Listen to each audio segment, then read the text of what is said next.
오늘 함께 나눌 말씀의 제목은 은사, 하나님 나라를 세우는 선물이라는 제목으로 함께 말씀을 나누도록 하겠습니다. 여러분에게는 어떤 은사가 있으십니까? 그리고 또 여러분에게 은사라고 하는 단어를 생각할 때 어떤 것이 주로 떠오르시나요?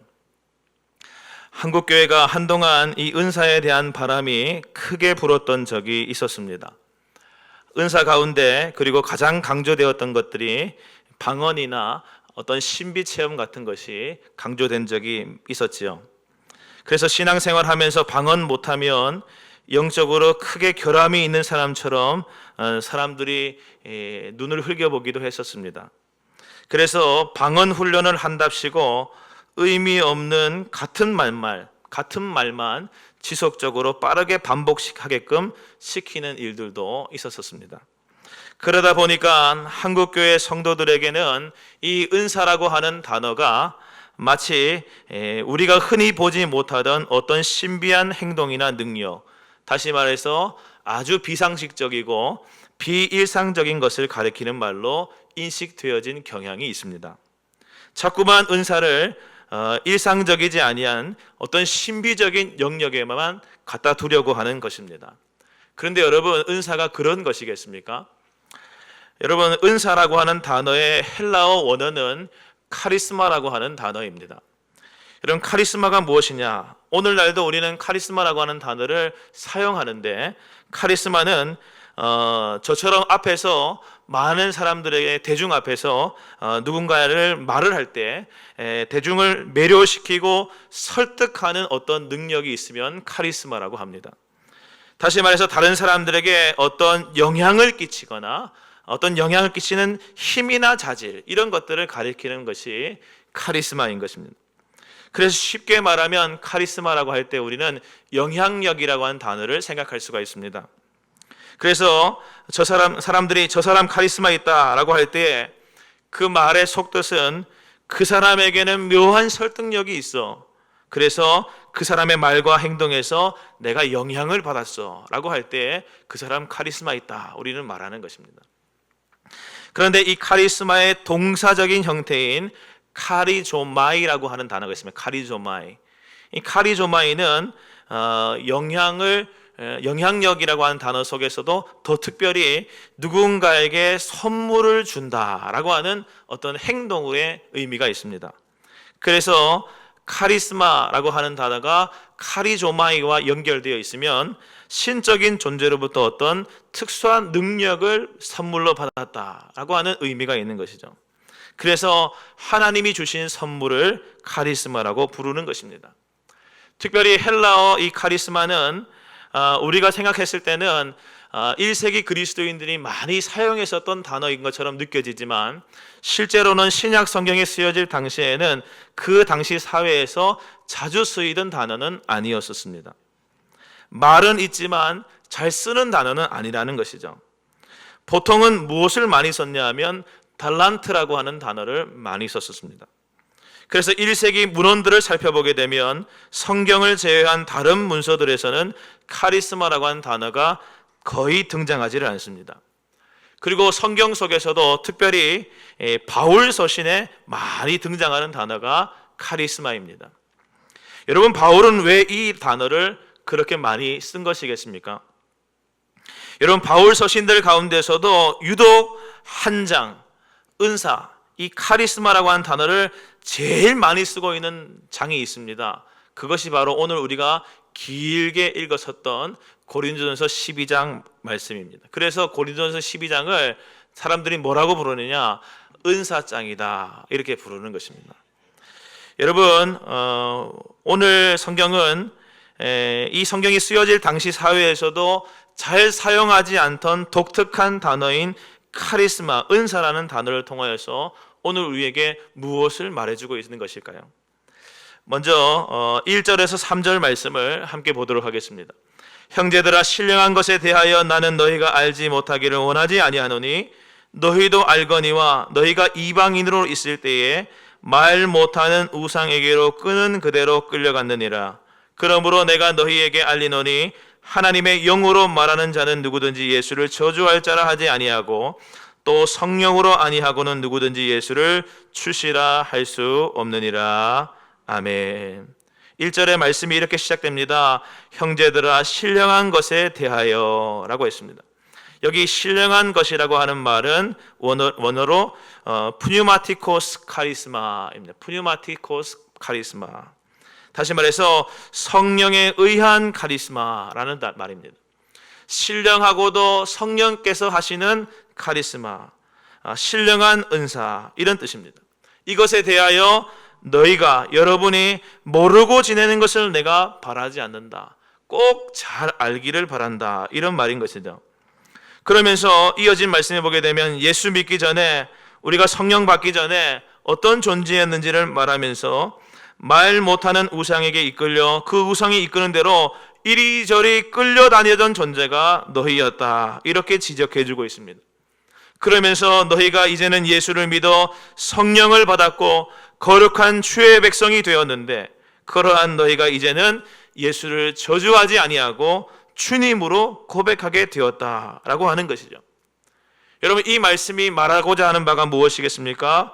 우리가 저 우상의 영향력, 우상의 카리스마, 거기에서부터 벗어나서 예수의 영향력, 예수의 거룩한 카리스마 안에 살게 되었고, 그로 인하여 이제는 예수를 저주하지 아니하고 주님으로 고백하게 되었는데, 이것 자체가 아주 신령한 카리스마, 아주 신령한 은사라고 하는 것을 일러주고 있는 것입니다.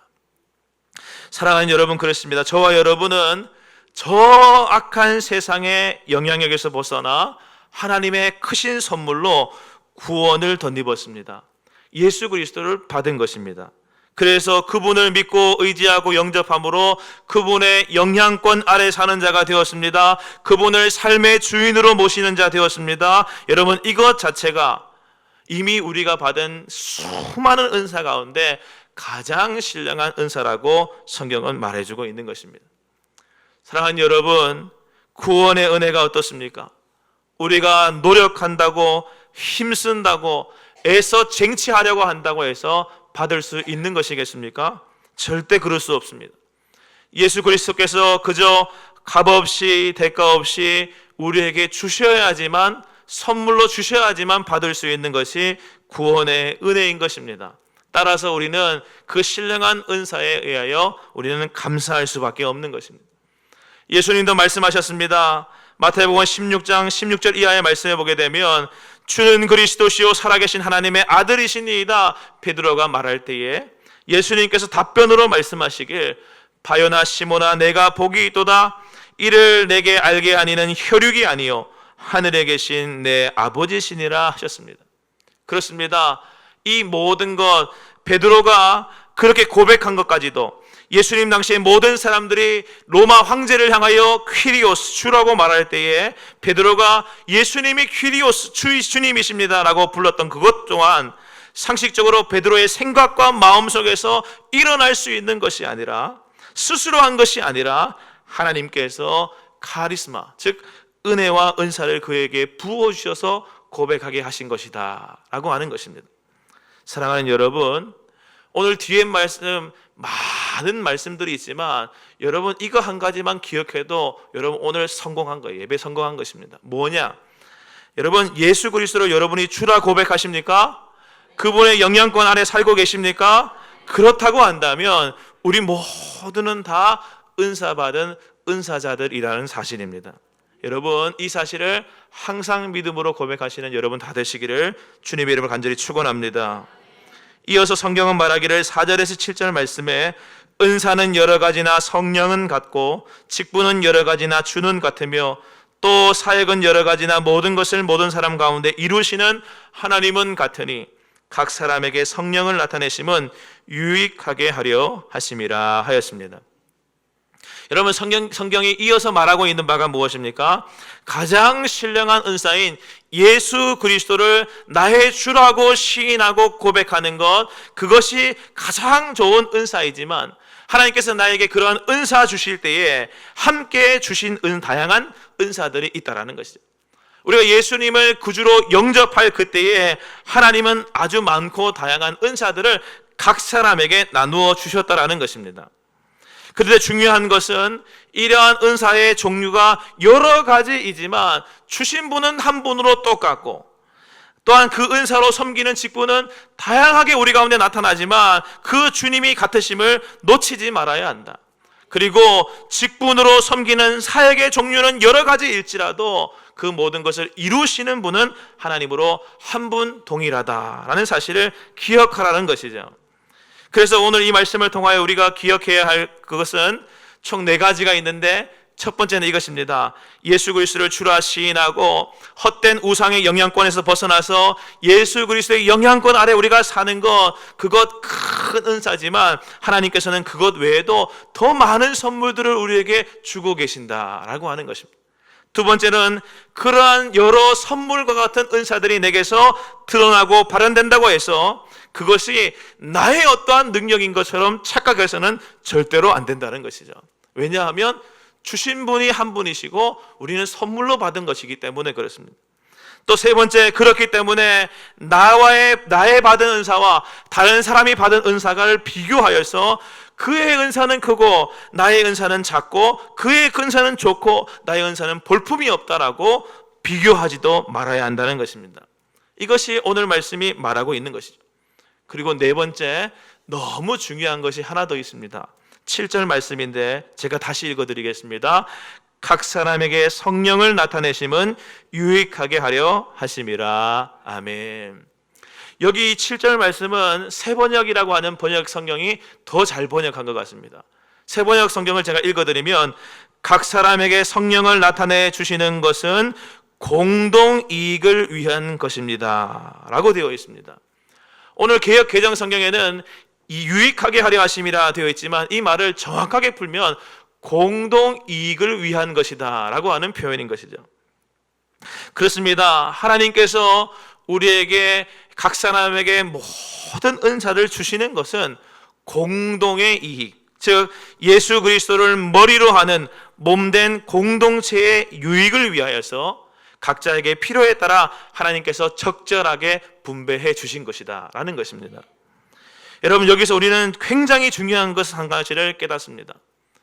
여러분, 은사는 처음부터 주신 목적 자체가 아주 특별합니다. 나의 유익을 위하여 주신 것이 아니라는 것이죠. 공동의 이익을 위하여, 다른 사람의 구원을 위하여, 교회를 세우기 위하여, 하나님 나라를 위하여 봉사하기 위하여 주신 것이 은사라는 것입니다. 물론 은사를 받게 되면 개개인에게도 여러 유익한 면이 나타날 것입니다. 하지만 그 주신 목적 자체가 처음부터 공동체를 섬기고 교회를 섬기고 다른 사람들을 섬기면서 그들을 구원하라고 궁극적으로 하나님의 유익을 위하여 우리에게 주셨다라는 것입니다. 여러분, 목적에 맞게끔 사용됨이 있어야 하는 것입니다. 여러분, 이런 의미에서 사도 바울이 앞서 말씀드렸던 것처럼 그 당시에 주로 사용하던 달란트라고 하는 단어를 오늘 이 말씀 가운데 쓰지 아니하고 카리스마라고 하는 단어를 사용하고 있는 것 같다라는 생각이 듭니다. 무슨 말이냐? 여러분, 달란트가 무엇입니까? 달란트는 카리스마처럼 하나님이 사람들에게 주신 것입니다. 특별히 이 달란트는 하나님께서 각 개인에게 주시는 어떤 재주와 능력인데, 이 세상에 사람들이 태어날 때에 하나님께서 이 세상에 사람들이 태어날 그때에 창조하시면서 사람들 각각 속에 넣어두신 재능이 달란트인 것이죠. 그래서 어떤 사람은 노래를 아주 잘하는 달란트를 받은 사람들이 있습니다. 우리 성가대 같은 사람들, 달란트가 노래 잘하는 달란트, 찬양하는 달란트를 받은 것이죠. 어떤 사람은 셈이 빠른 사람들이 있습니다. 어떤 사람은 숫자를 잘 기억합니다. 제가 아는 어떤 사람은 숫자 하나만 일러줘도 전화번호 다 외우고 생일 다 외우고 한글은 못 외우는데 숫자는 그렇게 잘 외우는 사람이 있습니다. 그 사람은 그런 달란트를 받은 것이죠. 어떤 사람은 통솔력이 있고 어떤 사람은 대인관계를 잘합니다. 여러분, 하나님께서 태어날 때 그 사람에게 달란트를 다 주신 것이죠. 근데 이와 마찬가지로 우리가 거듭 태어나는 날이 있습니다. 예수 그리스도를 영접하여 거듭날 때, 성령 안에서 다시 태어날 때 우리 주님은 달란트와는 조금 구분되는 또 다른 선물을 주십니다. 그것이 바로 카리스마, 은사인 것입니다. 그런데 이 카리스마는 달란트와 조금 다릅니다. 다른 것이 무엇이냐? 한 가지가 다른 것이죠. 달란트는 하나님이 개인의 삶을 위하여 주신 재능이라고 한다면, 카리스마는 절대적으로 처음부터 믿음의 공동체를 위하여, 주의 나라를 위하여 쓰라고 주신 또 다른 재능이라는 것입니다. 여러분, 우리가 은사 받고 공동체의 유익을 위하지 아니하고 하나님 나라를 이 땅 가운데 아름답게 세우는 위해 쓰지 않는다고 한다면 우리가 은사 받은 것이 하나도 소용이 없는 것입니다. 따라서 섬기려고 하는 의지와 자세가 없는 사람에게 하나님께서는요, 은사를 주셨다가도 가져가시는 것이죠. 왜 그렇습니까? 필요가 없으니까 그런 것입니다. 사랑하는 여러분, 오늘 왜 나에게 은사가 없는가? 왜 우리가 은사 없는 자가 되었는가? 스스로 고민해 보아야 할 지점인 것입니다. 이어서 말씀을 보시게 되면 성경은 다양한 은사의 종류에 대하여 직접적으로 언급합니다. 여러분, 물론 오늘 말씀에 나오는 이것들만이 유일한 은사는 아닐 것입니다. 몸을 한번 생각해 보십시오. 우리 몸에는 다양한 지체가 서로 연결되어 있습니다. 셀 수 없이 참 많은 지체들이 있습니다. 일일이 다 열거하는 것이 불가능할 정도로 많습니다. 여러분, 은사도 그러합니다. 그래서 일일이 다 열거하는 것이 불가능하여서 몇 가지만 예를 들어 설명하는 것이 오늘 말씀이라는 것을 꼭 기억하시기를 바랍니다. 말씀을 읽어드리겠습니다. 어떤 사람에게는 성령으로 말미암아 지혜의 말씀을, 어떤 사람에게는 같은 성령을 따라 지식의 말씀을, 다른 사람에게는 같은 성령으로 믿음을, 어떤 사람에게는 한 성령으로 병 고치는 은사를, 어떤 사람에게는 능력 행함을, 어떤 사람에게는 예언함을, 어떤 사람들에게는 영들 분별함을, 다른 사람에게는 각종 방언 말함을, 어떤 사람에게는 방언들 통역함을 주시나니 이 모든 일은 같은 한 성령이 행하사 그의 뜻대로 각 사람에게 나누어 주시는 것이니라 하였습니다. 먼저 여기 오늘 말씀에 나오는 몇 가지 은사들에 대해서만 여러분에게 설명을 드립니다. 지혜의 말씀이라고 하는 은사가 있습니다. 여러분, 지혜의 말씀은 그리스도의 비밀을 아는 지혜를 뜻합니다. 십자가의 도와 복음을 깨닫는 하나님의 지혜입니다. 그리고 이 지혜를 아주 설득력 있게 풀어내는 것이 지혜의 말씀입니다. 따라서 주의 복음을 선포하고 복음으로 인하여 영혼을 살게 하고 믿음 가운데 들어서게 하는 은사가 바로 지혜의 말씀입니다. 복음 전도자나 설교자가 꼭 가지고 있어야 하는 은사인 것입니다. 여러분, 주의 말씀을 맡아서 그 말씀을 선포하고 전하는 자가 이 지혜의 말씀에 은사가 없으면 여러분, 많은 말씀을 전해도 도통하는 말이 무슨 말인지 알아들을 수가 없고 뜬구름 잡는 소리 하는 것처럼 들릴 수가 있습니다. 그런데 지혜의 말씀이 있는 은사자가 말씀을 증거하면 하나님의 말씀이 그전에는 모래알 씹는 것처럼 텁텁하다가도 지혜의 말씀이 있는, 말씀의 은사 있는 분이 말씀을 전할 때 그 모래알 속에서 다이아몬드를 발견하는 것처럼 아하 하고 깨달아지는 은혜가 있는 것이죠. 여러분, 이러한 지혜의 은사, 지혜의 말씀의 은사 우리 교회 가운데 있어야 할 줄로 믿습니다. 특별히 말씀을 전하는 주의 종들이 이러한 은사를 다 가지고 있어야 합니다. 교회 학교에서부터 시작해서 노년에 이르기까지 모든 주의 백성들이 하나님의 말씀으로 충만히 채워지려고 한다면 주의 말씀이 우리 가운데 심령에 와서 박히는 지혜의 말씀의 은사가 있어야 할 것입니다.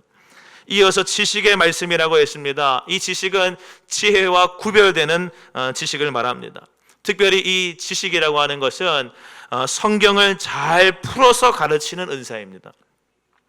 해박한 지식과 학문적인 배경을 바탕으로 우리의 믿음이 어떤 개인의 경험이나 어떤 체험의 차원에 머물러 있지 아니하고 하나님의 말씀에 기반을 둘 수 있도록 해주는 것이 지혜의 말씀입니다. 교회에는 교사들이 있습니다. 다른 말로 박사들이라고 말합니다. 이 교사들, 박사들이라고 하는 것은 여러분 사실 교회 학교에 섬기는 교사를 뜻하는 것이 아니라 이 교사와 박사는 신학교 교수님 같은 분들을 의미하는 말입니다. 여러분, 그런 분들에게 꼭 있어야 하는 은사가 이러한 지식의 말씀의 은사입니다.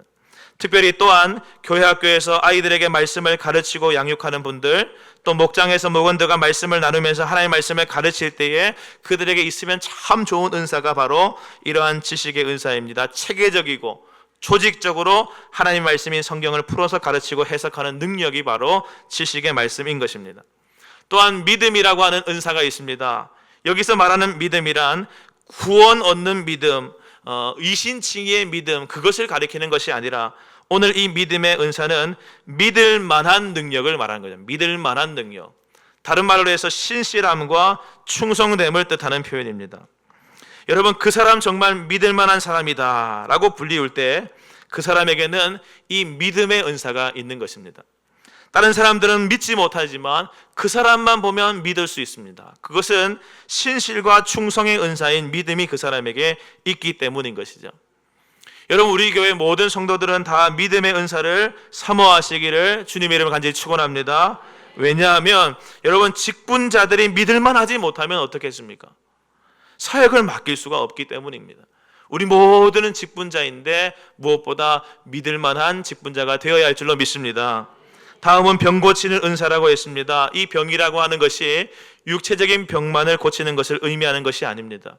물론 육체적인 질병도 고칠 수 있지만 마음의 병, 영혼의 병, 여러 가지 고통당하는 모든 일들로부터 자유케 되고 해방되는 것이 바로 병 고치는 은사인 것이죠. 그래서 위로해주고 격려해주고 힘을 북돋아주는 것도 다 병 고치는 은사의 일종입니다. 또 이 병 고치는 은사는 어떻게 발휘되는가? 야고보서 5장 14절 말씀해 보게 되면 너희 중에 병든 자가 있느냐? 그는 교회의 장로들을 청할 것이요 그들은 주의 이름으로 기름을 바르며 그들을 위하여 기도할지니라. 믿음의 기도는 병든 자를 구원하리니 주께서 그를 일으키시리라. 혹시 죄를 범하였을지라도 사하심을 받으리라. 그러므로 너희 죄를 서로 고백하며 병이 낫기를 위하여 서로 기도하라. 의인의 간구는 역사하는 힘이 큼이니라 하였습니다. 다시 말해서 믿음의 기도를 드릴 때에, 기도할 때에 평소의 기도로 주의 크신 역사를 경험하고 사는 사람들에 의하여 일어나는 은사가 바로 이 병 고치는 은사인 것입니다. 또한 능력 행함이라 했습니다. 능력을 행한다는 것은 여느 것과 같지 않은 놀라운 일을 행한다는 것으로 기적을 행하는 능력이라고 표현할 수 있습니다. 여러분, 이 능력 행함을 우리가 어떤 바람을 날리거나 물을 띄우거나 하는 어떤 초인적인 초능력을 발휘하는 것으로 이해하지 마시기를 바랍니다. 여러분, 이 능력이라고 하는 것은 기적이라 같은 것은 일상적이지 않은 일입니다. 여러분, 일상적이지 않은 일은 어느 때 일어나는 것입니까? 일상적이지 않은 것은 우리 인간의 측면을 봤을 때 용기를 가지고 도전할 때 일어나는 것입니다. 불가능한 일이라고 보여지는 일 앞에서 두려워하지 아니하고 주춤하지 아니하고 뒤로 물러나지 아니하고 용기를 가지고 실천할 때 나타나는 능력이 바로 능력인 것이죠. 믿음으로 도전하고 실행하는 능력입니다. 여러분, 다른 사람들이 같은 일을 행합니다. 그런데 이 사람 저 사람 다 두려워서 뒤로 물러날 때에 나는 어디선가 모르게 나는 한번 해봐야겠다, 내가 한번 해봐야지, 이런 마음이 먼저 드는 사람이 있다고 한다면, 그래서 그 사람이 먼저 행함으로 말미암아 다른 사람들이 다시 도전을 얻고 또 행하게 하는 일들이 있다라고 한다면 그 사람은 다른 사람들보다 능력 행함의 은사를 더 받은 사람인 것입니다. 또 2번 실패했지만 3번 도전하는 사람이 있으면 그 사람이 바로 이러한 은사를 받은 것입니다. 영들 분별함의 은사가 있습니다. 분별이라고 하는 것은 비판적인 사고로 오는 것입니다. 말과 행동과 계획이 하나님 뜻에 부합함과 비판적으로 모든 것을 검증하는 것이죠. 여러분, 영분별이라고 할 때 우리는 저 사람을 쏙 쳐다보면서 그 사람 속에 성령이 있는가, 저 사람 속에 악령이 있는가, 이것을 살펴보는 것이 영분별이라고 착각하면 안 됩니다. 그런 것을 감정하는 것이 아닙니다. 여러분, 영분별은 공동체가 모두가 다 어떤 면에서 감정적으로 뭔가에 막 휩쓸려 갈 때에, 감정적으로 뭔가 일을 처리하려고 할 때에 굉장한 주님께 주시는 이성과 분별력으로 말미암아 이것은 이렇게 하는 것이 더 좋습니다, 저것은 저렇게 하는 것이 더 바릅니다라고 공동체 앞에서 직언을 할 수 있는 것이 바로 영분별인 것이죠. 이러한 분별의 은사가 우리 교회 가운데 있어야 할 줄로 믿습니다. 방언 말하는 은사도 있습니다. 이 방언 말하는 은사를 어떤 사람은 천사의 말을 하는 거다, 아니면 외국어를 말하는 거다, 아니면은 황홀경에서 하는 말이다, 여러 가지로 표현하는데 저는 이 표현이 제일 좋습니다. 뭐냐 하면 성령의 깊은 탄식을 말하는 거다라는 것입니다. 여러분, 우리도 기도할 때 이럴 때가 있습니다. 내 말로 아무리 표현하려고 해도 내 마음의 표현을 다 표현하지 못할 때가 있습니다. 제가 저희 딸을 사랑한다고 내가 사랑해 아무리 사랑한다고 표현할지라도 이 사랑의 감정을 다 표현하지 못하여서 그저 안아주는 것처럼 비언어적인 표현으로 표현해야 할 때가 가끔씩 있습니다. 여러분, 방언은 이러한 것입니다. 하나님께 우리가 언어적인 요소로 기도하다가도 내 마음의 그 모든 마음을 하나님 앞에 다 표현하지 못할 때 하나님께서는 나에게 비언어적인 요소를 통하여 기도하게 하시는 것입니다. 그것이 바로 방언인 것이죠.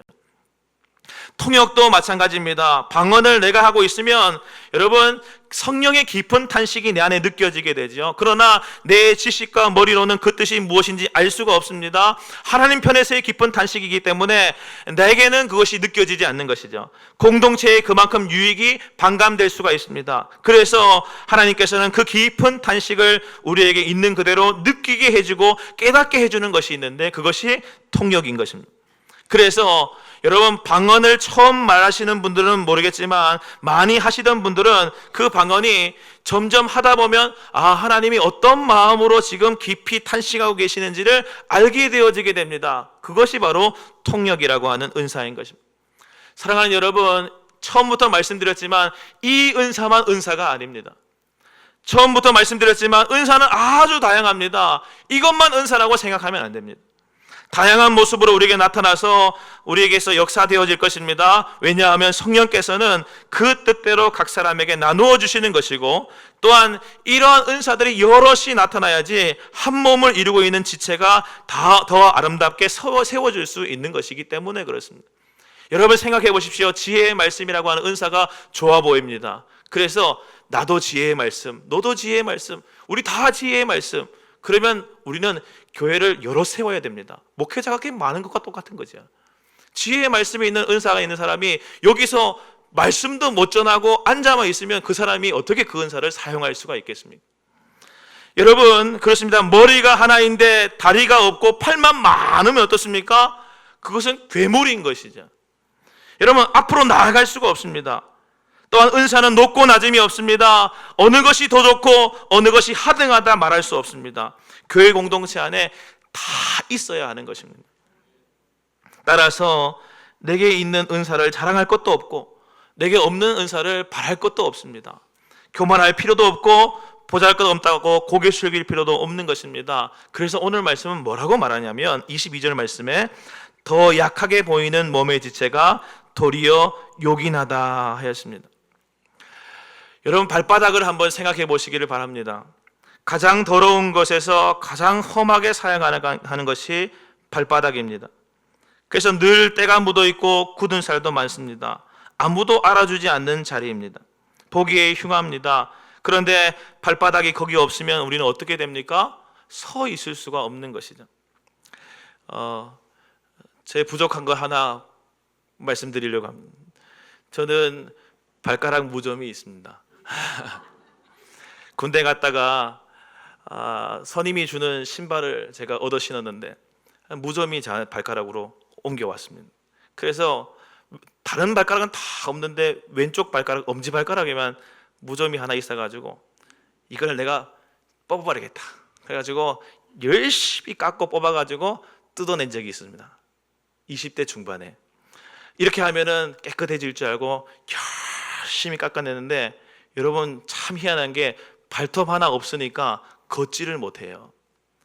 저는 발톱 하나 그거 없어도 충분히 가능하겠다 싶었는데 발톱을 이렇게 열심히 깎고 해가지고 갈아서 없애버렸는데 그 다음부터 한 달 동안 걷지를 못하고 앉아만 있어야 됐습니다.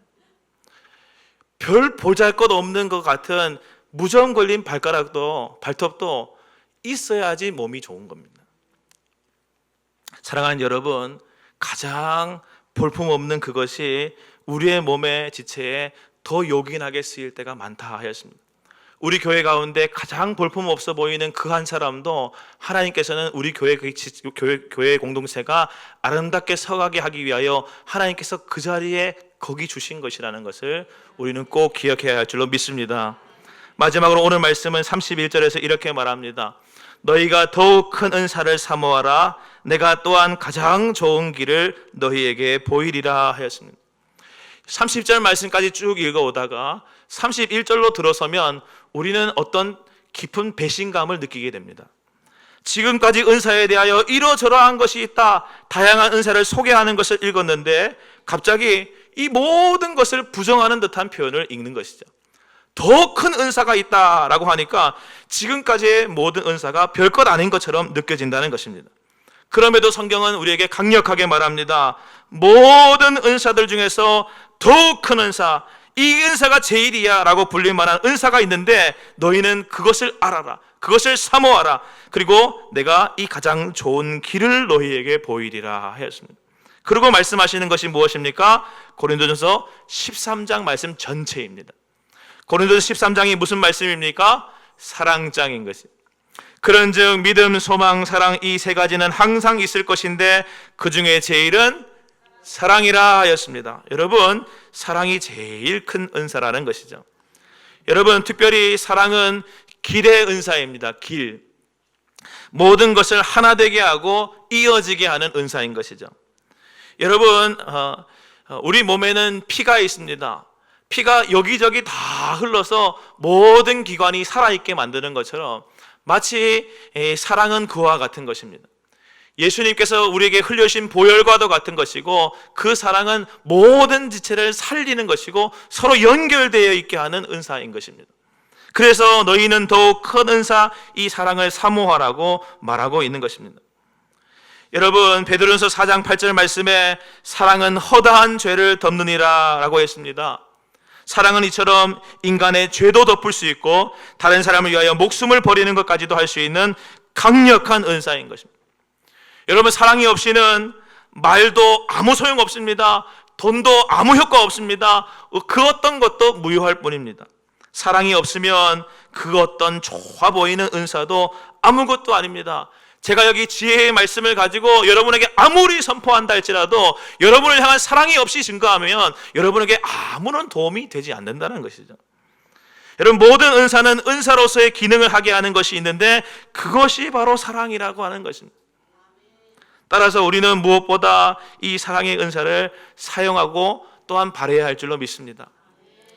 여러분, 실제로 그렇습니다. 많은 교회들이 은사자들은 많은데 그 은사자들 때문에 교회를 힘들다 말하는 사람이 있습니다.